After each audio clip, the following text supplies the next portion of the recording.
আজকে আমরা কথা বলবো 6 মাস বয়সের আগে বাচ্চাদেরকে অন্য কোনো কিছু খাওয়ানো যাবে কিনা। তো অনেক ক্ষেত্রে এই প্রশ্নটা আসে তখন যখন বাচ্চা ঠিক মতো বুকের দুধ পায় না, যে সময় ক্ষেত্রে সিজারিয়ান সেকশন হয় বা হচ্ছে সিজারিয়ান সেকশনের মাধ্যমে জন্ম নেওয়া বাচ্চাদের ক্ষেত্রে সাধারণত আমরা এই সমস্যাটা বেশি ফেস করি, যে হচ্ছে বাচ্চা ডেলিভারি হয়েছে কিন্তু বাচ্চা 2 দিন হয়ে গেছে এখনো ঠিক মতো বুকের দুধ পাচ্ছে না। তো এই ক্ষেত্রে আমরা কি করতে পারি? এক্ষেত্রে আসলে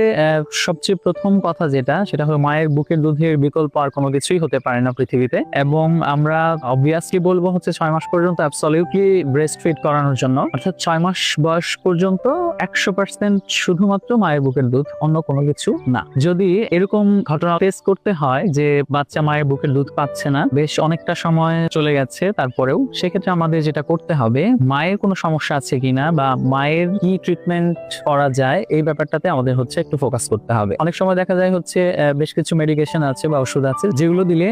মায়ের বুকের দুধ খুব দ্রুত চলে আসে এবং হচ্ছে এই সমস্যার সমাধান হয়ে যায়। এরপরেও যদি খুব একটা উন্নতি না হয়, সেক্ষেত্রে আমরা যেটা করতে পারি সেটা হচ্ছে মায়ের বুকের দুধের পাশাপাশি অন্য কি বাচ্চা খেতে পারে সেটার জন্য চিকিৎসকের পরামর্শ নিব। আর সেই সাথে সবচেয়ে গুরুত্বপূর্ণ কথা যেটা আমাদের অবশ্যই মনে রাখতে হবে সেটা হচ্ছে কখনোই মায়ের বুকের দুধ সাক করা বা হচ্ছে চুষতে দেওয়ার যে ব্যাপারটা আছে এটা কখনোই হচ্ছে বন্ধ করা যাবে না বা কমানো যাবে না, কারণ এই প্রসেসের মাধ্যমেই মূলত হচ্ছে মায়ের বুকের দুধ প্রোডাকশনটা চালু থাকবে এবং পরবর্তীতে এটা যদি হচ্ছে বাচ্চা চুষতে থাকে ঘন ঘন, তাহলে খুব দ্রুত সময়ের মধ্যে এমনিতেই ন্যাচারালি শরীরের নর্মাল যে মেকানিজম আছে মেকানিজম অনুযায়ী এমনিতেই এই সমস্যাটা সমাধান হয়ে যাবে।